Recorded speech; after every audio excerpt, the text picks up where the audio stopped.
आपण जाणार आहोत चाकणमध्ये। चाकणमधल्या वाकी खुर्दमधल्या पूल 2 हा 2 महिन्यांपूर्वी वाहून गेलाय, तरी सुद्धा रस्त्याची दुरुस्ती ही अद्याप झालेली नाहीये। खचलेल्या आणि चिखलाने भरलेल्या या जीवघेण्या मार्गावरनं शाळेत जाणाऱ्या चिमुकल्या विद्यार्थ्यांनी साम टीव्हीच्या रिपोर्टर बनत प्रशासनाचा निषेध केलेला आहे। या खराब रस्त्याला उपरोधिकपणे हायवेचा दर्जा देत त्यांनी प्रशासन आणि लोकप्रतिनिधींचे डोळे उघडण्याचा प्रयत्न केलेला आहे। आपण पाहूया।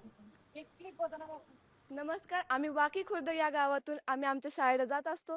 तुम्ही हा रस्ता पाहू शकतात। हा किती एक नॅशनल हायवे तुम्हाला दिसू शकतो। हा आम्हाला आमच्या शाळेत जाण्यास खूप मदत करतो। आता पूर आल्यामुळे हा सध्यांतरी हा रस्ता खूप खचलेला आहे।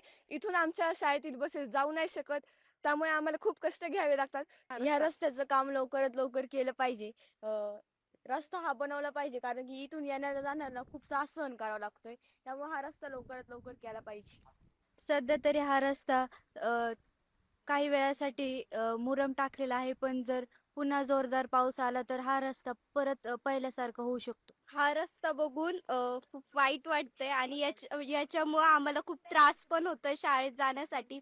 हा रस्ता तुम्ही बघू शकता, जरी त्याच्यात माती टाकली असेल तरी आपण चालू नाही शकत किंवा गाड्या इथून जाऊ नाही शकत। हा रस्ता आता कोसळलेला आहे आणि इथं फक्त मुरुम टाकून परत परत कोसळू शकतो जर जास्त पाऊस आला तर। माझी हीच विनंती की हा रस्ता लवकरात लवकर नीट करावा।